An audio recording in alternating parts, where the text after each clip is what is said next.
Multiculturel, diversité culturelle et comportement. Il faut savoir que le terme multiculturel désigne tout d'abord ce qui concerne plusieurs cultures, qui a rapport avec plusieurs cultures. Actuellement, le terme multiculturel désigne ce qui est caractérisé par la présence de plusieurs cultures mises sur un pied d'égalité. Et l'idée d'État multinational qui ne s'assume pas, ou comme pays incapable de surmonter et de gérer la réalité de ses groupes fondateurs. Ce fait a été observé au Canada, Québec. Notons aussi que la diversité culturelle est la constatation de l'existence de différentes cultures.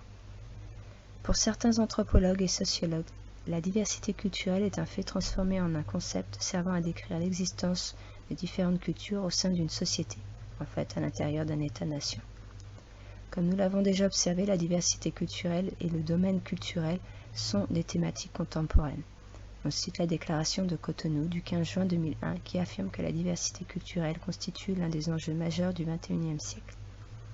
La thématique de la diversité culturelle a été reprise également par la déclaration de Montréal de 2007 ainsi que par l'Union européenne. Notons aussi qu'un rééquilibrage de la diversité culturelle à obtenir, c'est aussi l'idée de valorisation de la diversité culturelle qui passe par la promotion d'actions en faveur de la protection de minorités culturelles menacées de disparition. Dans ce cas, on parle de protection culturelle, ce qui renvoie au concept d'exception culturelle, qui est parfois utilisé en France sous le titre exception culturelle française. L'exception culturelle met en avant une spécificité des productions et services culturels, spécificité reconnue entre autres par l'Union européenne dans sa déclaration sur la diversité culturelle.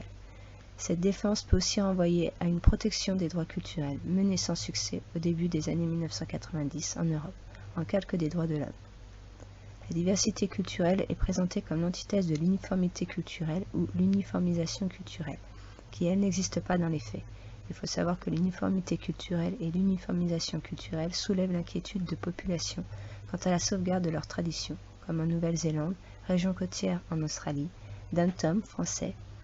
L'uniformité culturelle et l'uniformisation culturelle passent par la diffusion de produits cinématographiques, télévisuels et musicaux.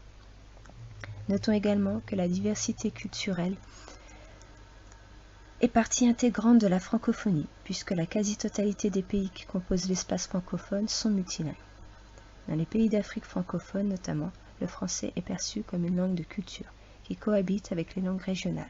De ce fait, la déclaration de Ouagadougou du 27 novembre 2004 définit la francophonie comme un espace solidaire pour un développement durable, qui s'attache à ce que le développement soit attentif à la diversité culturelle et linguistique. En France, la diversité culturelle peut recouvrir une diversité culturelle régionale par la défense de dialectes et de domaines régionaux, diversité interne. En 1951, malgré la loi d'Exon, la Ve République reste insensible à la diversité culturelle interne et ne fait rien pour conserver les langues historiquement parlées sur son territoire, qui n'ont guère d'accès ni à l'éducation ni aux médias. Dans le domaine juridique, au Parlement européen, la ratification de la Charte européenne des langues régionales et minoritaires a abouti. Les mesures constitutionnelles de protection des langues régionales ou minoritaires sont acceptées. Notons aussi que des scientifiques juridiques soulignent les limites d'une notion trop souple pour permettre de véritablement sauvegarder le modèle français de politique culturelle face au néolibéralisme et aux industries culturelles. De nos jours, la France défend la diversité culturelle externe et refuse la diversité interne.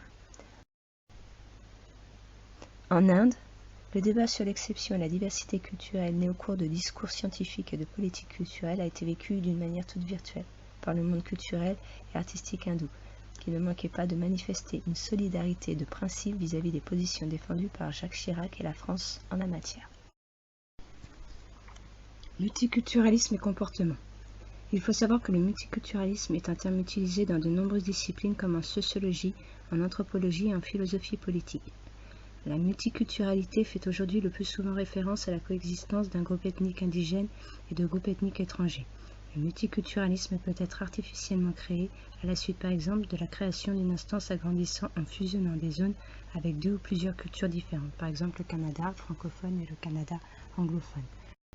Le multiculturalisme en tant que philosophie fait référence à des pensées et des diverses qui peuvent aller du plaidoyeur, d'un respect des diverses cultures d'une société à des promotions de la diversité culturelle ou identitaire, visant à favoriser l'expression des particularités des diverses cultures en passant par des dialogues visant à assurer un statut social égal aux membres des diverses cultures, permettant l'existence de statuts spécifiques aux membres de telle ou telle communauté culturelle et faisant la distinction des personnes en fonction des groupes ethniques auxquels elles appartiennent. Selon certains anthropologues, l'Allemagne est une nation qui s'est historiquement constituée dans l'idée de n'être qu'une seule ethnie. En 2007, au Canada, le Premier ministre a créé une commission de consultation sur les pratiques d'accommodement reliées aux différences culturelles, coprésidée par des philosophes et des sociologues qui ont rendu le rapport en mai 2008. On peut notamment observer des cérémonies officielles organisées autour de domaines culturels et multiculturels. Le prix Paul Yuzik commémore le domaine légué par le sénateur Paul Yuzik, qui fut le premier à désigner le multiculturalisme comme une des caractéristiques fondamentales de l'identité du Canada.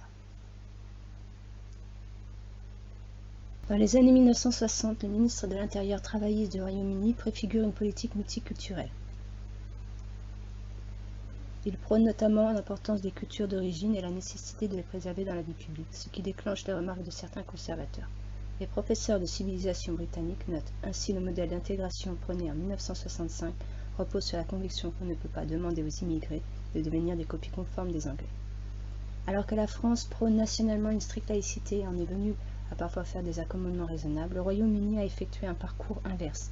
Le multiculturalisme municipal étant ensuite érigé au niveau national entre 1997 et 2001, les chercheurs en civilisation britannique poursuivent.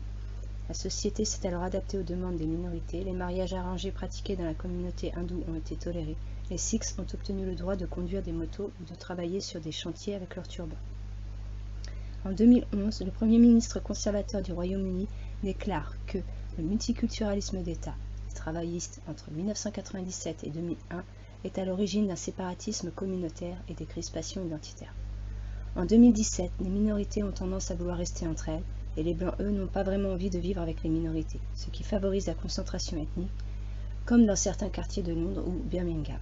Notons aussi qu'au Royaume-Uni, la collecte de statistiques sur l'origine ethnique de la population depuis le dernier recensement est pratiquée officiellement pour mieux comprendre les évolutions. Selon certains philosophes ayant mené des études sur le système multiculturaliste, l'universalisme multiculturaliste n'est pas universel, mais est une idée inventée par opposition à une pratique qui serait nationale et identitaire. Contrairement à l'Inde, qui, ayant déjà une identité multiculturelle, rejetterait le multiculturalisme.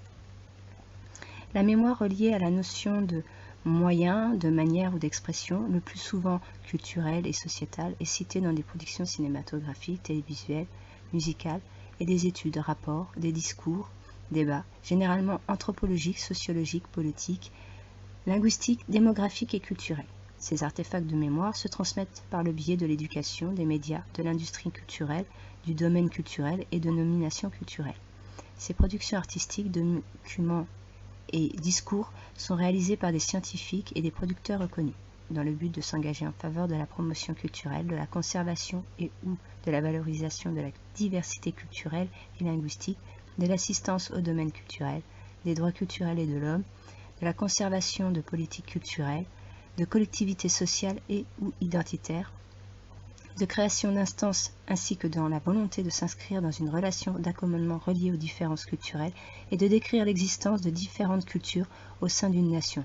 Elle dévoile souvent l'étude du thème de la mémoire collective européenne ou multiculturelle interne, cité très souvent avec un ton plus ou moins exotique, anthropologique et d'uniformisation culturelle, voilant des disparitions de minorités culturelles, de fondements d'une collectivité interne et de multiculturalisme interne artificiel, de création identitaire et d'une mémoire collective.